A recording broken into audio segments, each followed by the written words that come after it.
This is Cannaramic, and we're bringing you cannabis like you've never seen it before. This is Cannaramic, and we are bringing you cannabis like you have never seen it before. I'm Felicia. I'm your host for today's talk, and today we have the co-founders of Mary's List, Denise Bitterman and Taylor Aldridge.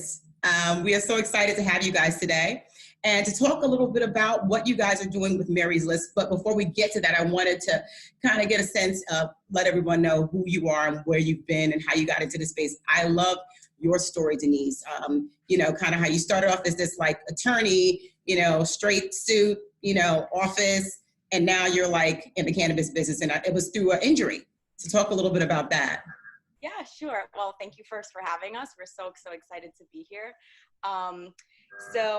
I was an attorney in New York. I was faced with a fourth knee surgery. I was a competitive athlete as a kid and had multiple knee surgeries. I didn't want to take opiates. I'd taken opiates for previous surgeries, didn't want to take opiates for this fourth surgery. It was reconstructive surgery where they grafted cadaver bone in. It was really intense. And so I had, used cannabis previously, but I wanted to know more about the medicinal side, the pain management. I signed up for the medical program in New York. And aside from the opiates they gave me at the hospital, I didn't take any opiates. And I realized that at that point, it was when I'd found my calling. I wanted to bring other people medicine and specifically help them access cannabis. Wow. So you actually went and got a medical what they call a medical marijuana card, and you were able to go to the dispensary and get medical marijuana that gave you relief like an opiate would. That's correct. I used a vape because in New York, there's no flower. So there's vapes and ointments, and I used a vape, and I had an ointment for my knee that I used as well. Wow. And you found that it was giving you good relief, and you didn't have to use any opiates at all.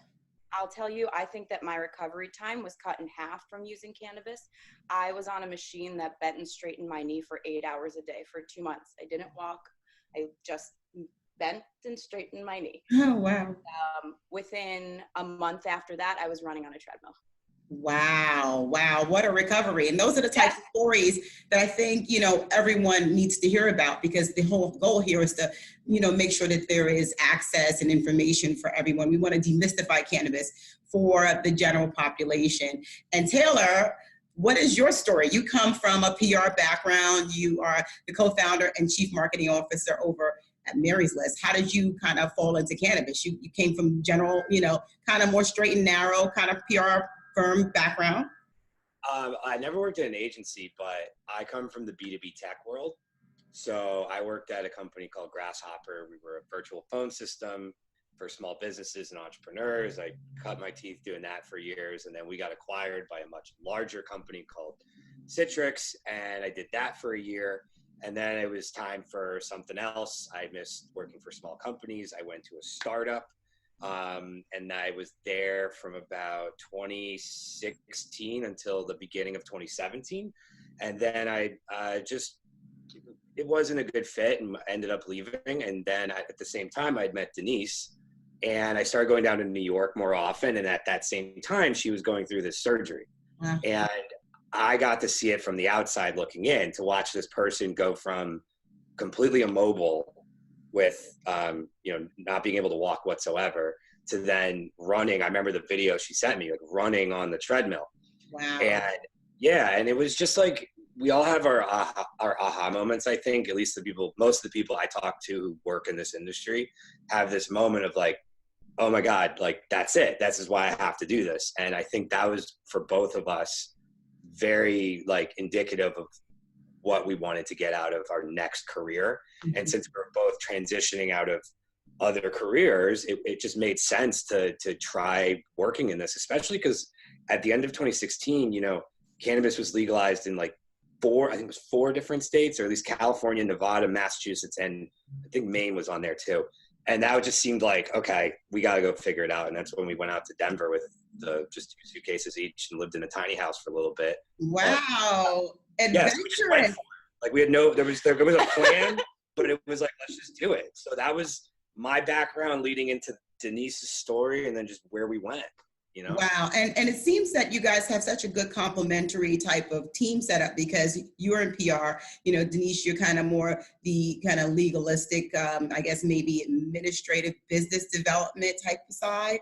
Now, why this type of business though? Because you could have kind of created a PR firm or, another attorney law firm with an extension into cannabis. Why this type of business? Definitely. When we went to Denver, I got a job as a licensing consultant at a really great licensing firm. And I saw how many documents, obviously, I was doing per week that could have easily been outsourced to freelancers. I saw how expensive it was to hire a consulting firm to do all of the missing parts and moving parts of a licensing application, like your grow consultant, your security consultant, your technical writer, which is me, your attorney, your accountant, all these engineer, architect. So that's the second thing. And I was also sick from living in Colorado. The altitude, I couldn't adjust. I was in the emergency room a lot. I developed autoimmune issues. So Taylor and I moved and we went to California. So I have these two things percolating, and I'm trying to find clients as a freelancing licensing consultant. And I'm like, well, why don't we just build it ourselves if it doesn't exist yet? And so I remember we were sitting in a parking lot of a mall, like contemplating our lives. And I'm like, there's Craigslist, there's Angie's List. Why isn't there Mary's List? That's perfect. That's perfect. And you went and secured that domain immediately. Oh yeah, we got the .co and like within 30 seconds. Oh man, that's awesome. And it's just been just ever since just blossoming. Now, isn't that how a lot of cannabis businesses, do you find in terms of clients and people you work with that they have like traditional kind of industry businesses and that they're looking to pivot or convert into the cannabis business? Definitely. And that's what our platform is hoping to serve, is a lot of people that are trying to transition into cannabis with an incredible skill set as perhaps a graphic designer or an attorney for many years somewhere, or whatever it may be, that they have the opportunity to work in cannabis, because cannabis is a business in order to get medicine to people, and you need all of those parts in between. Now, why is it, why couldn't they go to a company like a general, marketplace where employers meet employees or people, consultants come together? Why is it important to have something specifically for the cannabis industry? I mean, you want me to take it? Or no, I'll take. I think it's important because it's highly regulated. So there's a lot, like Denise just said, so many moving parts, and there's nomenclature, and there's willingness to work in a gray area. That's a big part of when we talk to people, whether they're just coming in or they've been in it for years, right? Like there's a big need for people who understand how to work in this industry or are willing to figure it out, because there's no answers. Mm-hmm. There's no, there are like your rules and laws and how to do things, but it's very new. It's an emerging market, and it needs I think it needs people that are willing to figure stuff out and try to make something better than it exists, because there's no reason not to. So when you say it's a gray area, you mean because of the laws that are still developing, that have not been approved in certain areas? Well, the FDA says this, but then your locality says this, and is that kind of what you're talking about? I mean, think about any other industry where there's, on the federal level, it's still considered Schedule 1. Right.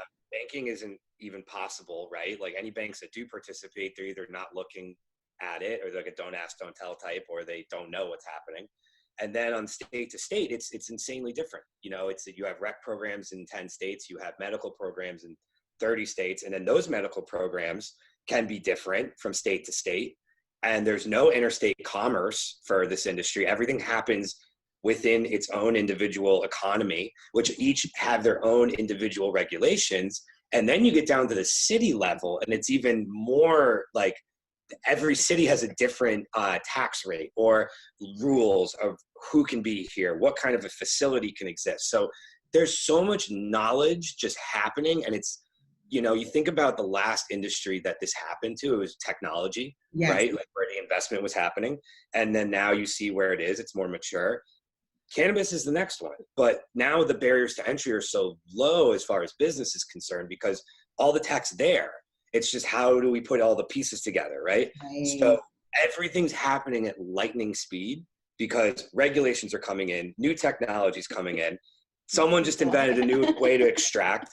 Right. This guy's coming in for the PhD. So it's just, it's like, there's so much need for expert resources. That's why we thought, just back to your original question, like that's why we thought this was a good idea, because it seemed like the market could sort itself out as far as working together, right? Like if we put enough people together, we'll find new solutions for like basic graphic design or for bigger consulting projects. Right, right. So in the meantime, people have to be willing to work in the gray area, to be a little uncomfortable, to be able to kind of work with the fact that things are changing and they may be difficult to kind of find the ground. But the idea is that in the future, this is going to be $23 billion is projected, right? This industry by 2020. But not impossible, you know? Yeah, yeah. So okay, now that we understand why it's important for people to have this type of environment, are we okay? Okay. Yeah, Now that we understand, why it's important for people to have a Mary's list. Let's talk about, when a person is an entrepreneur, they're just, maybe they have a law firm or they have a PR firm and they want to pivot into the cannabis space. They don't know where to start. How do they create their winning team? Let's talk about maybe 5 things that they need to be aware of in order to create a winning team in this space. So what's the number one thing? Let's start maybe from 5 now. I don't know. Does it matter? Just do 5. Yeah, I mean, we can go in no particular order because I'm not sure off the top of my head like what the most important one is. But what I can tell you is that I think do your research is the biggest. Actually, no, that would be the most important one. Is do your research, because so many people are writing about this. So many people are putting more information out there because it's all based on everything that's happened so far, right? Like, so just do the research. I mean, Denise and I, how much research would you say we've done? Like, this is the company I feel like Google built. Right. Because like, I don't know how to do something. I've gone to Google to figure it out. Like someone somewhere has probably written about this and can help me. Right. So very important, I'll say, to transition, make sure you have a good attorney that can help you structure your corporation and in what state you want to structure it in and how you want to structure your entity, because that will make a difference in terms of banking. For example, even though we're an ancillary company, we had a very hard time getting a bank account. We actually opened and dissolved 2 corporate structures before finding our 3rd in a state that was would allow us to do banking. Really? So when you say ancillary, for the people that don't understand, that is? Sorry about that. Ancillary just means non-plant touching. So we support businesses that do touch the plant. Mm-hmm. We help provide human resources and workers, essentially. And even in an ancillary business, you had difficulty getting a bank account. We had difficulty getting a bank account, and we also went through 15 payment processors in order to be able to do payouts through our website. Wow. We had conversations with big companies that people know. As soon as they saw that it said something to do with cannabis, because there was some sort of cannabis money from a dispensary or whatever, they would just shut our account down. Okay, so even if you are kind of indirectly related, if there's someone in line that you're dealing with that is directly touching, there could be problems with finding banking. And you talked about an attorney can help you navigate where the best scenario is. Definitely. Okay, and you also talked about payment processing. Actually, I heard recently, I think PayPal just dumped a bunch of folks off, and there's issues with, just banking in general. People can't get loan, they can't get funding for their businesses. Would you say that that's kind of one of the other things, kind of understanding how to get funding and loans and that type of thing? I mean, you took the words out of my mouth. Is it perfect? How does that work? I mean, like, how can you get funding and loans? And so we're actually in the process of fundraising right now. We just hired our attorney to do so. Essentially, it's really just friends and family that we can ask at the moment. There are big corporations like ArcView and Casa Verde, which is Snoop Dogg's investment group. There's a bunch of them out there. Like, it's a lot of private equity, I think. Private equity. I'm not sure about bank financing and debt financing. That's definitely, I don't think that's on the table for businesses. It's mostly private equity and private money, really. Yeah. And so we're in the middle of doing that just with friends and family around, and hopefully it goes well. can a person come to Mary's List and find someone who I guess maybe a consultant of some sort who can help them to find funding sources that are maybe private equity or things like that? Yeah, absolutely. And so that's actually part of what we're unrolling with the new website. It's how our newsletter originally started. We basically would just have people come to a Google Doc and type in, I need help with this, and then send it out to our newsletter community, and people would reply back. Our website didn't exactly reflect that. So the next version that's coming out with this fundraise will include pretty much a whole section on, I need help doing, I want to launch a CBD skincare line. And then we can send it out to our community and see who comes back with it. So people can pitch and bid on all different aspects of what it would take across the horizontal of, exactly. Technology all the way to legal, etc. Yes, making your green dreams come true. Wow. Okay. All right. People need to use Mary's List. Okay. So did we do 2? I don't even know how many we did. We did 3. We did 3? Yeah. Okay. I said research. Yeah. Okay, 4. Getting an attorney, and then you said fundraising, finding ways to raise funds in this space. Well, especially like his payments in general, it's just banking and all that. It's hard. Like, we really just going through that.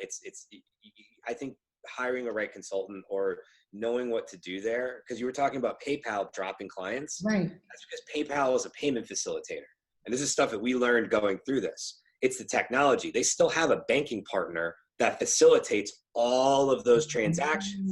If that banking partner is a national or international bank, then they're not going to allow money to flow through PayPal into their bank and back out, because they're going to look like they're laundering money for it, even though they're not. That's what it looks like.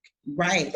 And this is because cannabis is still considered a Schedule I drug in federal level.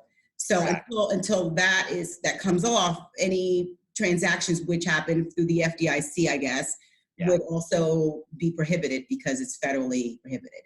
Exactly. But state-based regional banks aren't under the same scrutiny or regulations that those banks are. And that's why a lot of cannabis companies, whether technology, ancillary, like we were talking about, supportive, or plant touching, mostly deal in state-based or regional banks. It just gets very, if you have a 17-state operator, their situation is very different. So it gets more complicated. That's why they're pushing for more federal options as far as banking and stuff like that.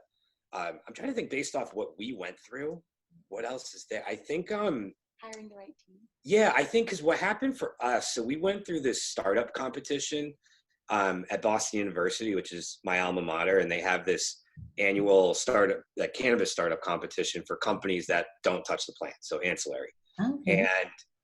And we got accepted as finalists. It was one of the best experiences I think we've had as a company, and it gave us advisors. We won. Yeah, we won. We won. And it gave us. Yeah. So we win, and we got advisors out of that with Green Lion Partners, and they are, knowing what they could do for us now, I would have tried to get those advisors like from day one. Yeah. Because leaning on people who have more experience than you, like building this team out, you can't, and we see this all the time with people that come to us for help. You can't do everything by yourself. It's just impossible, physically, mentally, all of it. Yeah. And so you need to have the right team, because you have to start delegating, because there's just too many moving parts. And so it's good to start with a mentor that you can reach out to, or an advisor that you can reach out to just say, hey, I'm thinking about transitioning my PR skills into the cannabis industry. I see you've been doing that for quite some time. What do you suggest I do? And you send enough emails, somebody will write back. Excellent. So again, if I were to go to Mary's List and I was looking for an advisor of some sort, in a general sense, a consultant who would help me to kind of go through this process on a general level, you could find someone like that on Mary's List. Yes, for sure. Awesome. And we also have a really nice network of people that we've cultivated over a few years in the cannabis industry. So we're always willing to help out and direct people whichever way they need to go. Okay, all right. So we talked about researching, we said banking, we talked about fundraising. Yeah, we said banking. Fundraising, banking. Yeah. So Mentorship, yeah.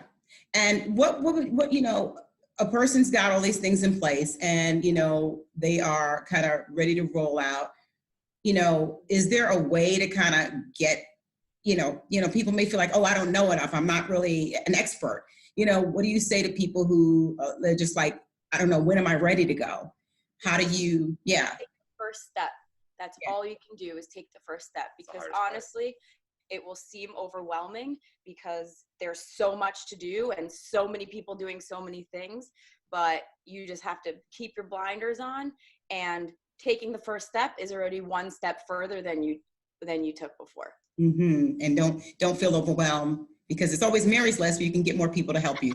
Yeah. Or you could just email us and we'll write back. Okay, so I wanted to talk to you guys really as well about the pitfalls that new businesses fall into, because I think we touched on them a little bit, but I really want to elucidate it for people. What are the biggest pitfalls? Because this is not like any other industry, right? I mean, it's like the tech industry. I actually agree with that. I was part of the internet kind of ground floor at 94 when I first got into the internet business, and it reminds me very much of the cannabis business now. So what do people need to navigate pitfalls that they need to avoid? I think the one I've seen the most, just because every state is different, right? Like as far as the age of the industry within that state. So you have Colorado, Oregon, and Washington, which have been around in recreational since 2012.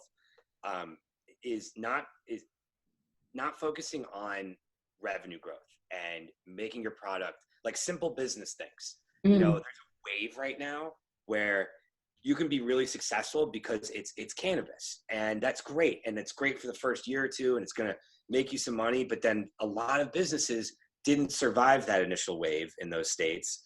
And now you'll see those licenses are going up for sale constantly. And it's just not focusing on how do I grow my business by 20% this year? How do I do another 20% next year? How do I make sure that revenue is still coming in and sustaining itself? And those are your basic business principles that we apply to any industry. How do I make sure my costs are low, that I'm not spending money when I shouldn't be spending money on something, that I'm making sure that this is going to bring me new revenue? Because I think the valuations in this industry and things, the money flowing, it makes everyone think like, oh, I should just throw $100,000 on that idea and see what happens. Right. And that's not smart. Like, you want to test stuff. You want to make sure it's right, that it's going to drive your company forward, that it's going to help you build something that, even if you want to sell it in a few years, that it'll be worth something in a few years. Now, isn't that a challenge though, in terms of growing? Because I know that part of the challenge, again, the gray areas is you can't advertise in a lot of places, right? So you can't go on Google and buy a cannabis ad. That's not allowed. Facebook, you can't. All those standard digital, channels that you would normally be able to are very difficult to advertise. You almost have to you can't use any mention of the word cannabis, right? Mm-hmm. So you'll see a YouTube ad for something every now and then, but you'll see they never use the word. Yeah. And it'll get through the system and be fine. So a lot of that kind of strategy going on. As far as everything else, really what you have at your disposal is organic and word of mouth. So there's TV also, no TV, right? No television either. No. So it's like you're doing business in this environment where it's like you're sneaking around. Like, this is that gray area you were talking about, right? Because you got to be willing to go through this, because you got a great idea, but you're prohibited in so many different ways from being able to reach your consumer. So you got to be, I guess, savvy. That's why you need a person that's a marketer or. Totally. And be willing to put in face time and meet people and just constantly hustle. Just constantly make sure you're meeting everyone you possibly can, and just get to know everyone, because they're your community and they're going to help support you and lift you up in this. Any other pitfalls? So we talked about the folks not, looking at growth and looking at it from a traditional business standpoint, looking at kind of just throwing themselves in it and saying, oh, it's cannabis. Because everybody's like this whole gold rush. Everybody thinks that this is like the green rush. Everybody wants to be in it. Everybody's got a CBD oil line. It's $1 billion of them on the market, right? So, a lot. I just read about literally before we got on this call, some giant acquisition happening between two big manufacturing like cannabis companies for something like $800 million. Wow. So, yeah, one of them is a Canadian one, the other one's a US based. Wow. So something like that, and you're thinking to yourself, am I doing enough? Like, what did I not Right. do? Like, I need to go faster. It's not even legal in some states, and that's almost $1 billion. Like, how do you? Oh, I know there's a lot of money to be made. And I think, like you said, just keep your blinders on. Don't be distracted by all the things that are happening, because there's tons of things that are happening out there right now. And, just move forward one step at a time, because it will seem overwhelming, trying to break in and meet as many people as you can. Okay, so I think folks need to just go to Mary's List and just get some help, because it seems like there's a lot that you could do wrong if you don't know the way around. You guys actually are launching your new site, the 2.0 or the 3.0, in a few short weeks or days. We're hoping in the next month or two to get something up there. Okay, good. In the meantime, people can still use the current site, right? Yeah, the current site's totally functional and working. It's maryslist.co. And I'm excited for you guys. I can't wait to see what's going to be happening next year as things get a little bit less gray, hopefully. And how big you guys, I mean, the sky's the limit. This is the type of service that we've seen in other industries, like you said, Angie's List and all these other type of bringing B2B type plays, where there's been huge market valuations and companies have been very, very successful. So let's see what happens in the cannabis space. For Excellent. sure. Fingers and toes are crossed. Mine are too for you. Well, wonderful. Thank you guys so much for having us. This is Cannaramic, and hopefully you guys have experienced cannabis like you've never seen it before with our folks at Mary's List. Enjoy the rest of your day.